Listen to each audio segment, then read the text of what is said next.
ये काफी नहीं होगा।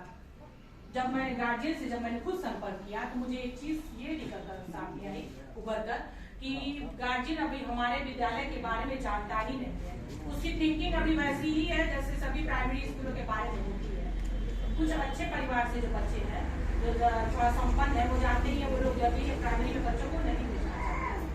तो उन लोगों से जब मैंने कांटेक्ट किया तो यही चीज समझ में आई कि गार्जियन अभी हमारे बच्चों के बारे में जानता नहीं है। हमारे बच्चे जो जिले तक गए उन सब चीजों के बारे में भी वो नहीं जानता है, और हमारे बच्चों का IQ लेवल क्या है इस समय वो भी नहीं जानता है।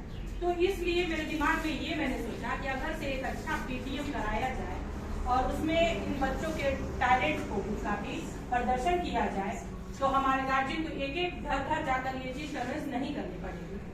जब गार्जियन जानेगा कि मेरे बच्चे किस स्तर के हैं तो मजबूर हो जाएगा मेरे स्कूल में भेजने के लिए। फिर एक एक बच्चे को मुझे ना हमारे अध्यापकों को कॉल करके बुलाना पड़ेगा, ना उनके गार्जियन को समझाना पड़ेगा। तो सिर्फ मेरे मन में ये विचार आया, मैंने एक अपने अध्यापकों को लेकर एक मीटिंग रखी और उनकी राय जाननी चाहिए कि मैं इस तरह से चाह रही हूँ। मैंने तो सिर्फ एक सोच लीजिए कि कल्पना की थी कि एक इस तरह का प्रोग्राम करा दिया जाए, लेकिन वो धीरे धीरे जैसे जैसे थोड़ा सा दिन बीता वो एनुअल फंक्शन का रूप ले लिया। और मैं इसके लिए बहुत बहुत आभार प्रकट करना चाहती हूँ अपने समस्त स्टाफ का, शाहीन और प्रीति मैम का और शैलेंद्र सिंह का।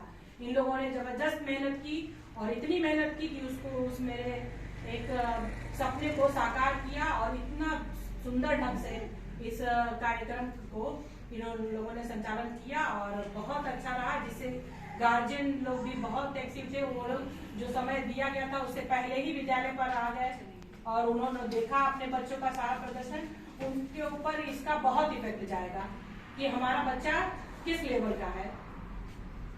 उसमें जिस दिन हमारे एनुअल फंक्शन था तो वेद सर भी थे, उन्होंने बहुत अच्छी एक बात कही कि बहुत अच्छे इंग्लिश मीडियम के स्कूल के बच्चे भी नहीं जानते, आप लोगों के भी बच्चे पढ़ते हो इंग्लिश मीडियम में, बच्चे नहीं जानते कि राष्ट्रपति का नाम क्या है और हमारे पड़ोसी मुल्क उनकी राजधानियां। ठीक है, बहुत नॉलेज होती है, लेकिन जो ये सब बेसिक नॉलेज है जो ज्यादातर जो लोग न्यूज देखते हैं या ये न्यूज़पेपर वगैरह पढ़ते हैं उनको ये चीजें पता होती है, यानी कि वरिष्ठ लोगों को ही ये सब चीजें पता होती है। होगा ऐसे तो कुछ बच्चे भी होंगे जो जानते होंगे, लेकिन जो बेसिक चीजें जो हमारे सारे बच्चे इस समय हमारे विद्यालय में 219 का नामांकन है, 219 बच्चे ये चीज जानते हैं। BO सर तो ऐसे ही साथ साथ बैठे हुए थे और जब शैलेंद्र सिंह का ये शुरू हुआ कार्यक्रम तो सारे बच्चे जो कार्यक्रम वाले बच्चे स्टेज से तो बोल ही रहे थे और जो सारे बच्चे नीचे बैठे थे वो भी सारे जब बोलने लगे BO सर इतने गदगद हुए, उन्होंने कहा कि देखिए ये बच्चे भी हमारे बोल रहे हैं। वो सारे बच्चे कार्यक्रम में बिल्कुल अपनी पूरी 100% सहभागिता दे रहे थे, यानी कि उन सारे बच्चों का कॉन्फिडेंस लेवल ऐसी तरह आया है क्योंकि रोज वो चीज जब प्रैक्टिस में रहती है तो बच्चे एकदम 100% श्योर होते हैं कि ये मैं सही बोल रहा हूँ। तो इतना अच्छा कार्यक्रम हमारे स्टाफ ने, समस्त स्टाफ ने मिलकर कराया और गार्जियन भी बहुत एक्टिव थे, सभी लोग आए, समय से समय दिया।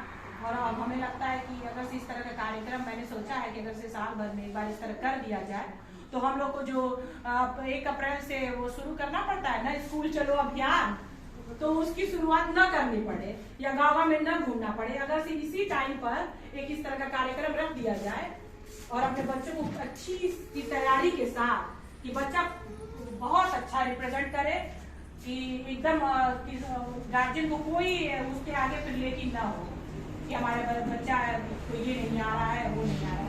आप लोग भी अपना 100% दीजिए अपने बच्चों के साथ, फिर देखिए वो बच्चा हमारा कहीं से वो कम नहीं है किसी प्राइवेट स्कूल के बच्चे से।